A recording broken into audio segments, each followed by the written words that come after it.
Oke, ya. Pada pagi hari ini saya akan membawakan salah satu sesi, yaitu satu di antara 5 training dasar. Nah, 5 training dasar itu adalah ada training NEO, HTS, BP, PK, dan HTP. Ya, di mana saya akan membawakan training HTP ini, guys. Di mana 5 training dasar ini merupakan pondasi dari bisnis HDI kita. Sama seperti kalau kita bangun rumah, kalau kita mau bangun rumah yang kuat, yang megah, yang kokoh, supaya tidak mudah roboh, itu pondasinya harus kuat. Kalau pondasinya tidak kuat, maka rumahnya tidak bisa kuat.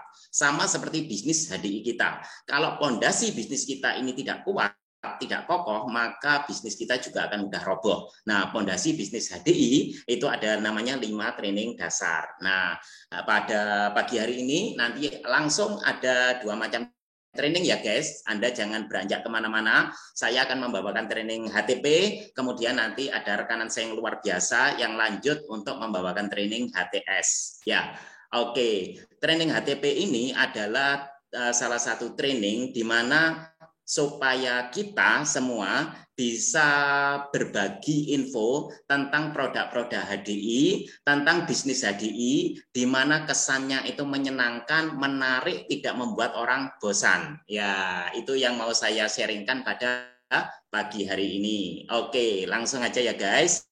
Saya share screen dulu. Ya. Oke, ya sudah nampak ya slide saya. Oke, ya sudah nampak ya slide saya ya. Oke, nah ini adalah di era new normal. Nah, bagaimana kita bisa melakukan presentasi itu menarik ya. Oke.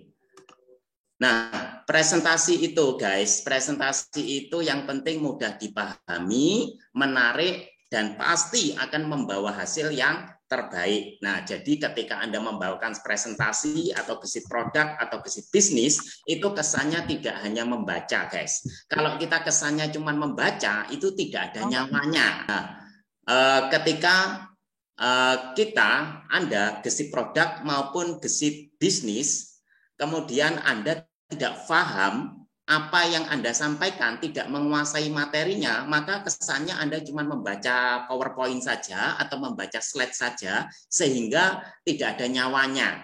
Kalau tidak ada nyawanya, maka orang juga tidak akan tertarik, bahkan bosan mendengarkan informasi yang kita bagikan. Tetapi kalau Anda menguasai materinya, Anda paham tentang materinya, Anda mengetahui persiapan-persiapan saja apa yang harus dilakukan saat kita presentasi, tentunya presentasi itu akan ada nyawanya, akan menarik, sehingga tingkat closingnya itu sangat tinggi ya guys. Oke, ya.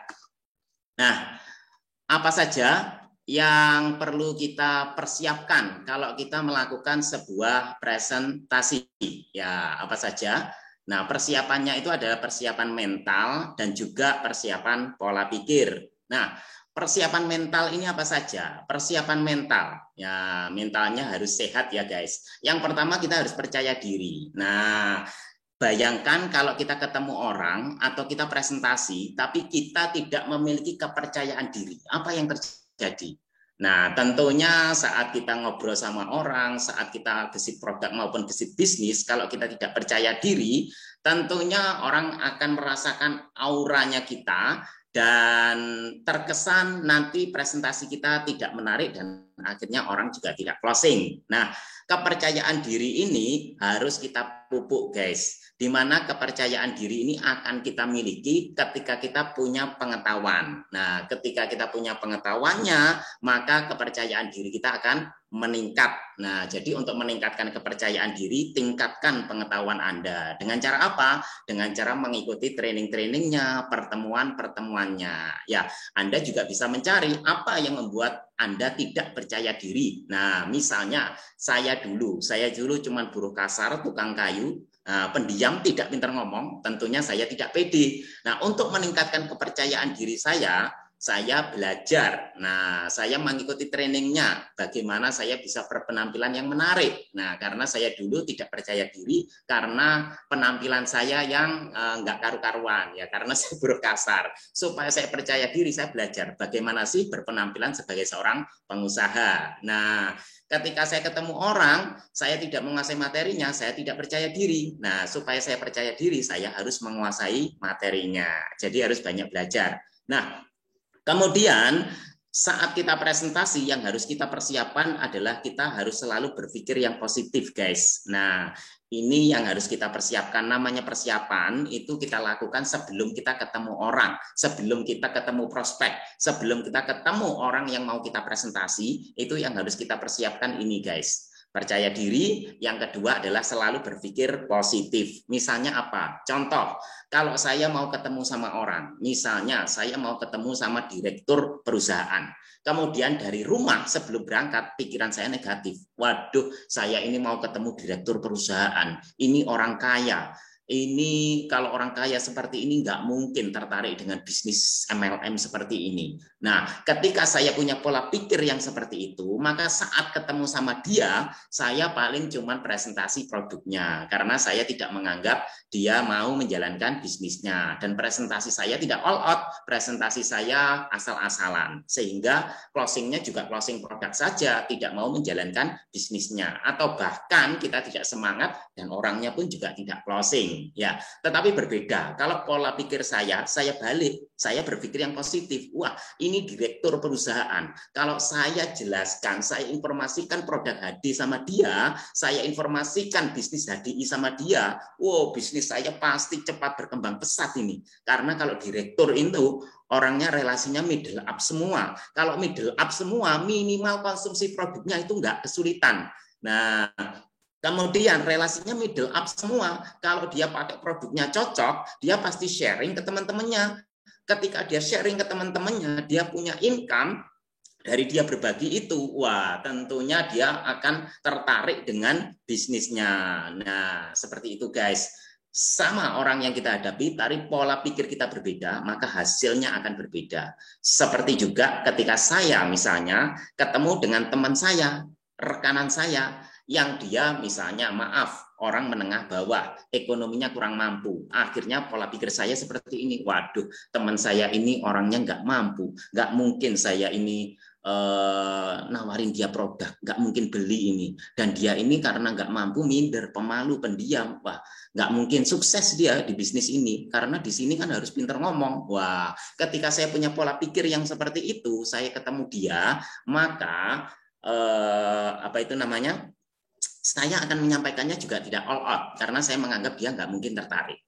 Tetapi kalau saya balik pola pikir saya berpikir yang positif, wah saya mau ketemu sama teman saya, kasihan teman saya ini, ekonominya kurang, dia ini pendiam, pemalu, nggak pinter ngomong, wah saya kasihan, saya mau bantu dia. Kalau saya informasikan bisnis ini sama dia, wah dia pasti semangat dan mau aktif menjalankan bisnisnya karena di sini dia bisa meningkatkan ekonominya, dia bisa meningkatkan penghasilannya, kemudian dia juga bisa mendapatkan pengembangan diri yang saat ini dia pendiam, pemalu, nggak pintar ngomong, minder. Di sini dia nanti bisa mengupgrade dirinya, dia bisa melakukan pengembangan diri. Nah, ketika saya punya pola pikir yang positif seperti itu, nah tentunya saya menyampaikannya dengan cara all out, saya presentasinya ke dia dengan cara yang terbaik sehingga dia tertarik dan closing ya guys. Oke, yang ketiga, ketika kita ketemu sama orang, apa yang harus kita persiapkan? Mental kita. Miliki sebuah kebanggaan guys. Anda harus bangga punya bisnis multi level marketing. Anda harus bangga punya bisnis network marketing. Kenapa? Karena 50 orang terkaya di Amerika, 9 diantaranya lahir dari network marketing. Ya, Anda harus bangga guys. Bahkan saat ini multi level marketing itu bisa membantu perekonomian negara loh guys, mendongkrak perekonomian negara. Ya, kita harus bangga punya bisnis MLM. Jangan sampai kita bisnis MLM kemudian ketemu orang, kamu jalankan apa, bisnis apa, kok pakaianmu sekarang rapi, kok kamu sekarang sibuk, aku cuman bisnis kecil-kecilan, bisnis sampingan, apa itu multi level marketing. Wah, kalau kita seperti itu, kita nggak bangga, ya orang nggak akan tertarik sama kita guys. Tapi kalau kita bangga dengan bisnis kita, kamu sekarang jalankan MLM, oh iya aku sekarang jalankan MLM. Kamu tahu nggak bahwa MLM ini saat ini apalagi HDI itu produknya lagi viral loh guys, banyak dicari orang loh, artis aja banyak yang pakai produk kita. Nah, bahkan bisnisnya ini MLM ini lagi mendongkrak perekonomian negara kita loh guys. Bahkan saya pernah baca buku ini guys, 50 orang terkaya di Amerika, 9 diantaranya itu lahir dari network marketing. Wah, kalau Anda bangga seperti itu, orang akan tertarik. Akhirnya dia akan kepo. Nah, kepo kan, apa sih sebenarnya MLM itu? Apalagi Anda sebut-sebut HDI terus. Apa sih keunggulannya HDI dengan MLM yang lain? Kok sampai kita bangga seperti itu? Nah, kalau dia kepo, kita jelaskan, kita ajak ke acara, oh pasti tingkat closingnya tinggi guys. Jadi kebanggaan terhadap bisnis Anda itu harus Anda miliki.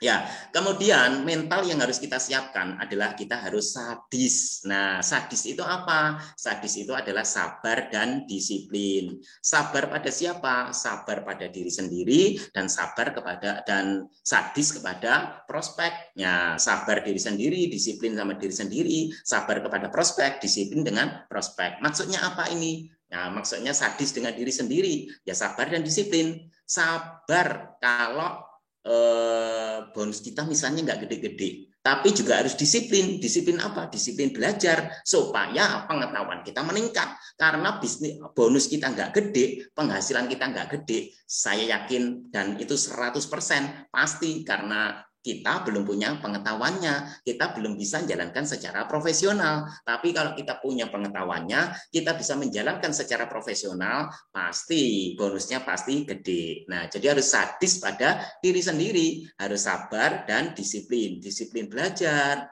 ya, disiplin prospek, kemudian juga harus sabar. Ya, sabar apa? Sabar kepada prospek. Kalau misalnya ditolak ya harus sabar, harus ikhlas. Ya, belum tentu yang saat ini menolak Anda akan menolak selamanya. Nah, ada loh guys, yang saya presentasi saat itu belum closing, tapi saya jalin hubungan terus, saya follow up terus, ternyata 1 tahun kemudian itu baru closing. Nah, jadi ketika kita presentasi dan orang itu belum tertarik atau belum closing, itu belum tentu dia tidak mau selamanya.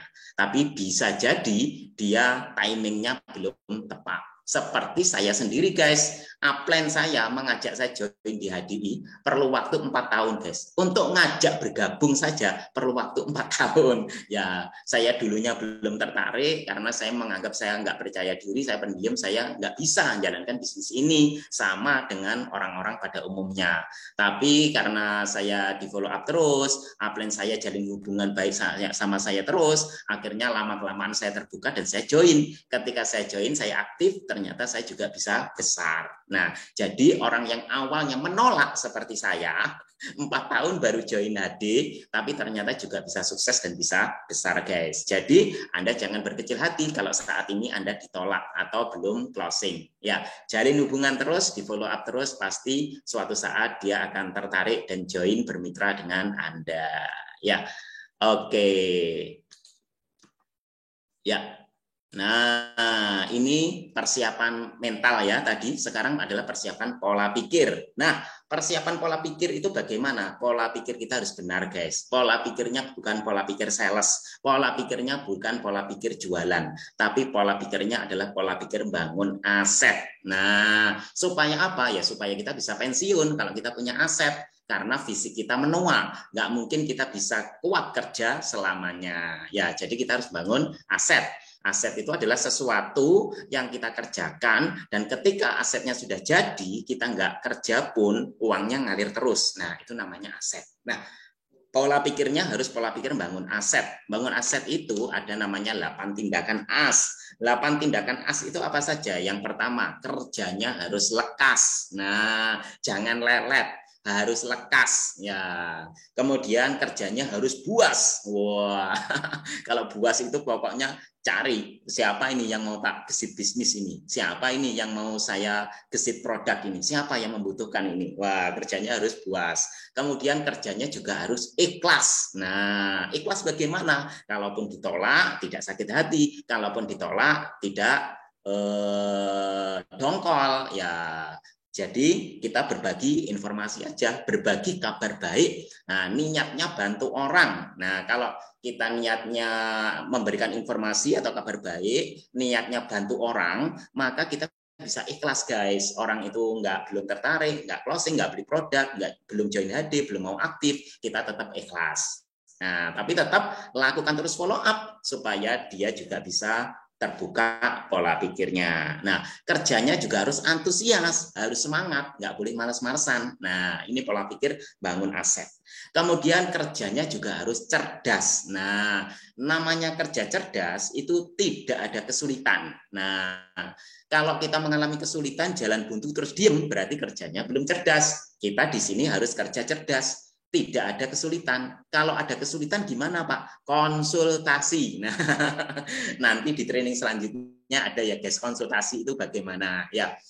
Jadi kerjanya harus cerdas. Kalau ada kesulitan, ada hambatan, halangan, rintangan, jangan dipikir sendiri. Langsung cari mentor Anda, langsung konsultasi. Pasti Anda punya solusinya, mendapatkan solusinya. Nah, itu namanya kerja cerdas. Kemudian kerja keras. Nah, kerja keras itu bagaimana? Wah, artinya kerja keras itu bukan seperti saya dulu ya, harus angkat-angkat berat. Wah, tidak. Tapi namanya kerja keras itu ciri-cirinya tidak ada waktu santai. Nah, kalau setiap hari kita masih sempat nonton drakor, ya masih setiap hari masih sempat nonton film India setiap hari. Nah, itu bisa jadi kerjanya belum keras. Ya, ciri-cirinya kerja keras itu adalah tidak ada waktu santai. Bukan berarti tidak boleh santai loh guys. Boleh berarti bukan berarti tidak boleh berlibur, tapi waktu santainya, waktu berliburnya itu terjadwal. Nah, jadi ada agendanya, ada RKH-nya, kapan mau berlibur dengan keluarga, kapan mau bersantai, kapan mau me time. Nah, itu dijadwalkan. Nah, bukan setiap hari. Nah, ini ya pola pikirnya harus benar. Kemudian never prejudge, tidak boleh menghakimi. Nah, sama seperti saya tadi saya jelaskan bahwa berpikir yang positif, tidak boleh menghakimi orang duluan. Wah, orang ini nggak mungkin sukses. Wah, orang ini nggak mungkin jalankan bisnisnya. Orang ini nggak mungkin bisa beli produknya. Nah, itu tidak boleh. Karena kalau kita menakar orang lain, kita menghakimi orang lain, maka Tuhan akan menakar diri kita, guys. Jadi jangan pernah menghakimi orang, jangan pernah menakar orang. Karena bisa jadi yang tadinya kita pikir orang itu pendiam, pemalu, nggak pinter ngomong, temannya sedikit, kita anggap dia tidak bisa sukses di HDI, bisa jadi dia adalah orang yang besar jaringannya dalam bisnis Anda. Ya, oke, karena kita tidak tahu rahasia Tuhan. Oke. Ya, tadi persiapan mental, sekarang adalah persiapan fisik. Nah, persiapan fisik. Persiapan fisik apa saja? Nah, persiapan fisik itu kita bisa lakukan kalau sedang offline maupun sedang online. Nah, persiapan fisik itu meliputi penampilannya bagaimana, kemudian perlengkapan yang harus kita siapkan itu apa saja. Nah, ini ya guys. Nah, penampilan dan perlengkapan ini yang harus kita siapkan. Oke, yang pertama adalah penampilan. Penampilan itu tidak harus mahal, guys. Yang penting terlihat profesional, rapi dan bersih. Ya, berbicara penampilan, online dan offline itu harus kita sesuaikan. Ya, kita sesuaikan dengan siapa kita berkumpul, dengan siapa kita berbicara. Nah, kalau misalnya Anda di acara-acara resmi, misalnya seminar kesehatan ataupun acara-acara resmi rapat di dinas instansi. Nah, Anda bisa guys pakai jas seperti ini, rapi seperti ini ya. Tapi kalau misalnya Anda nah ini ya. Oke, nah ini meliputi ini semua penampilannya ya. Rambutnya harus rapi ya. Kalau laki-laki rambutnya sudah menyentuh telinga harus dipotong yang rapi. Jangan diwarna-warni. Wah, kalau diwarna-warni sini kuning, sini putih, sini merah. Wah, nanti prospeknya takut ya guys. Nah, rambut. Kalau perempuan rambutnya bagaimana? Nah, kalau perempuan rambutnya sebaiknya diikat, jangan terurai. Kalaupun terurai boleh, tapi yang rapi, jangan acak-acakan. Nah, terus kalau misalnya perempuan habis keramas, basah-basah, jangan langsung ketemu prospek atau jangan langsung pakai kerudung kalau yang muslim. Ya, kenapa? Karena nanti kerudungnya bisa basah, terlihat jelek, tidak profesional. Jadi dikeringkan dulu. Nah, kalau basah langsung dikasih kerudung, itu pun nanti juga bisa bau rambutnya. Ya.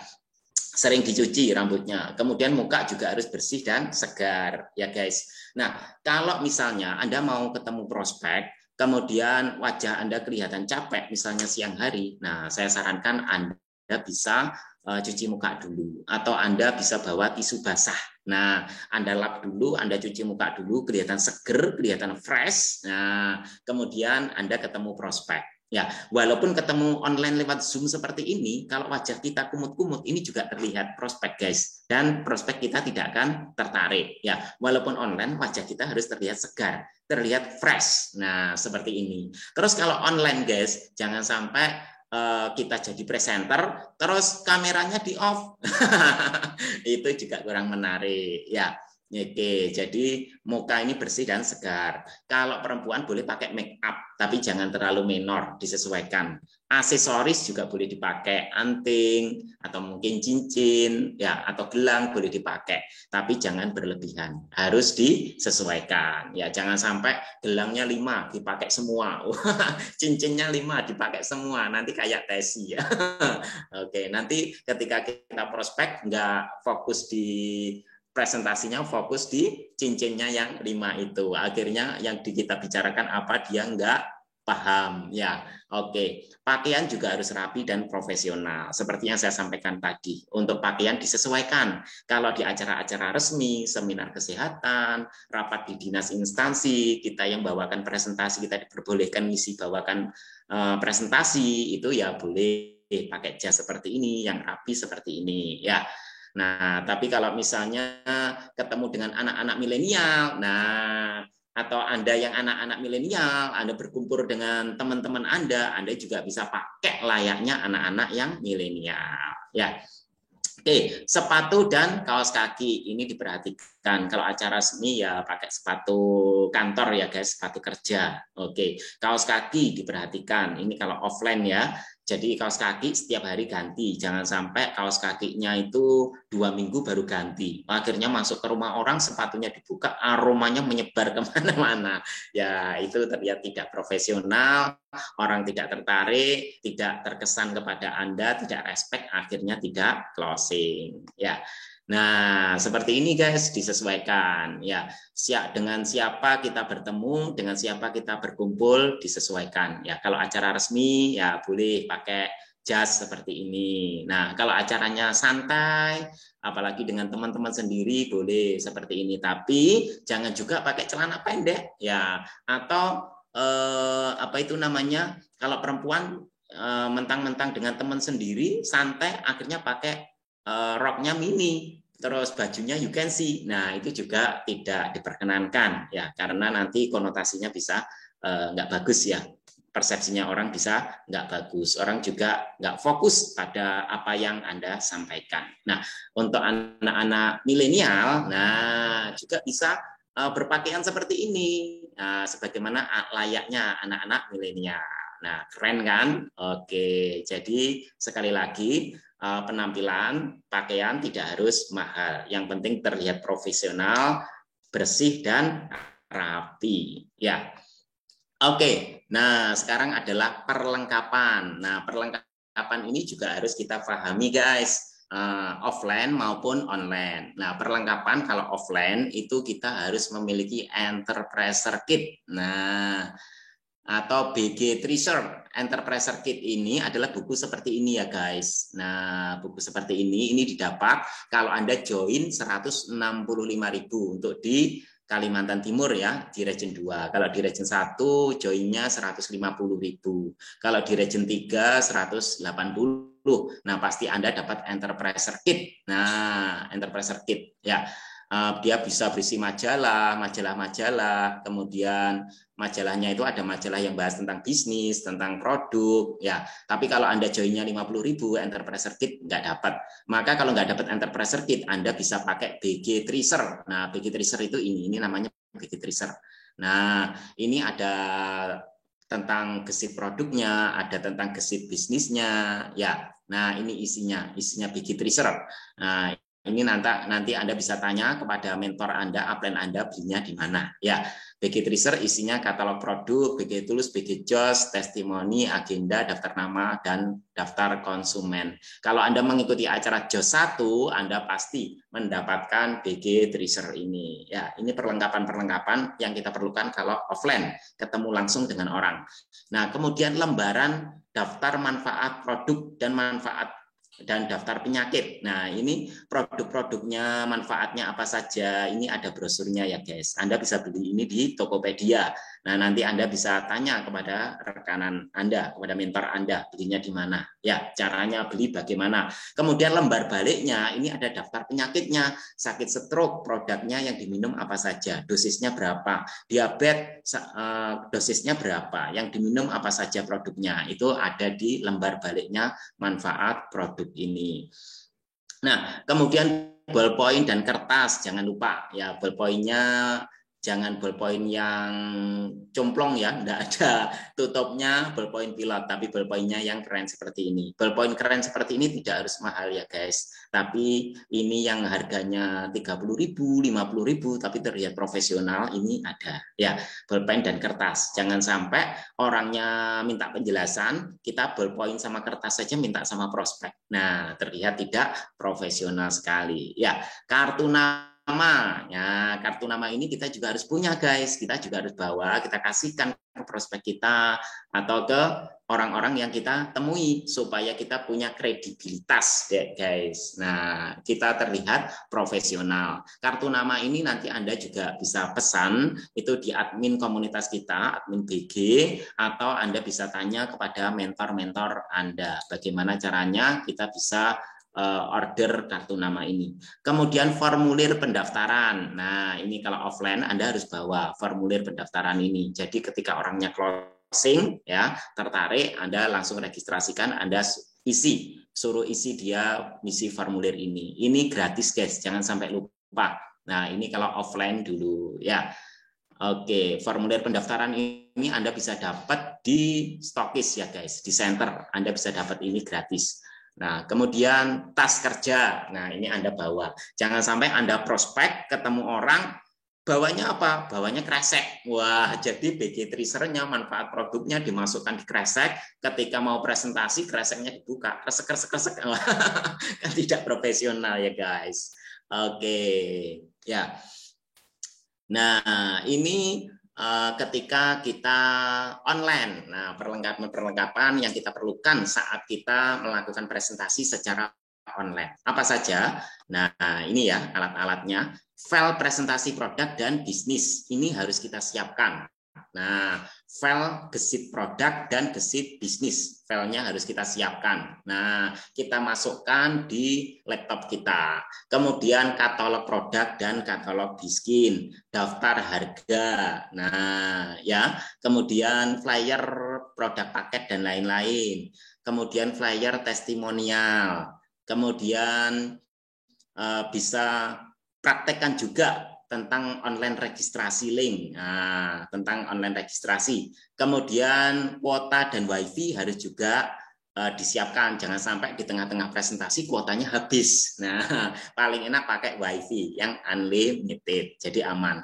Kemudian juga harus punya gadget atau laptop supaya bisa share screen, bisa nampilkan PowerPoint-nya seperti ini. Kalau kita presentasi Zoom pakai HP, itu kita tidak bisa nampilkan PowerPoint-nya seperti ini, guys. Jadi enak pakai laptop ya. Kalau pakai HP terbatas ya. Oke, jadi ini yang harus kita siapkan kalau kita presentasi secara online. Ya, file gesit produk dan gesit bisnis, katalog produk, biskin maupun produk perlebahan, flyer daftar harga.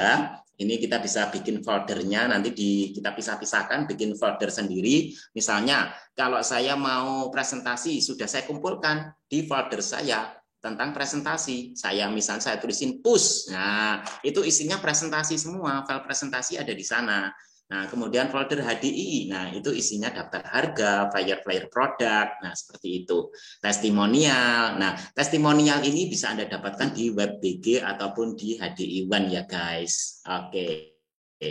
Nah, Anda juga bisa langsung praktek tentang online registrasi atau bagaimana caranya kita buat link untuk registrasi online. Jadi setiap diri Anda, setiap enterpriser itu kita bisa seperti punya toko online sendiri guys, di mana Anda bisa buat link, di mana linknya itu ketika diklik orang bisa langsung registrasi secara online dan sponsornya adalah Anda. Nah ini nanti ada kelasnya khusus HDI registrasi, HDI Store dan webnya BG itu ada kelasnya tersendiri. Nanti Anda bisa ikut kelasnya tentang online registration link ini. Ya, oke. Ya. Nah, kemudian skill dan knowledge ini juga harus kita kuasai. Ya, kita harus menguasai registrasi dan belanja secara online.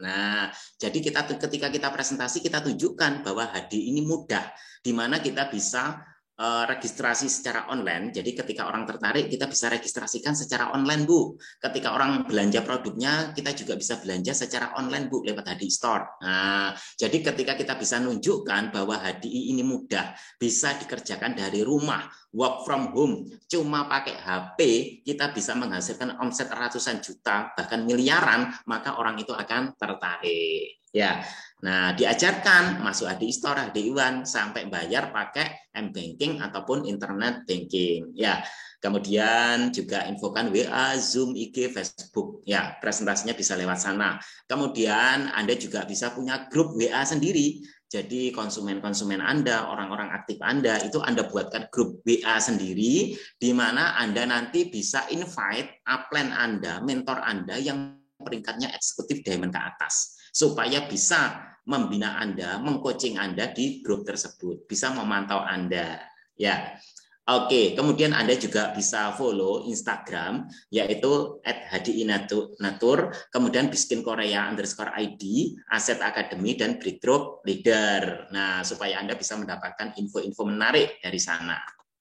Oke, ya.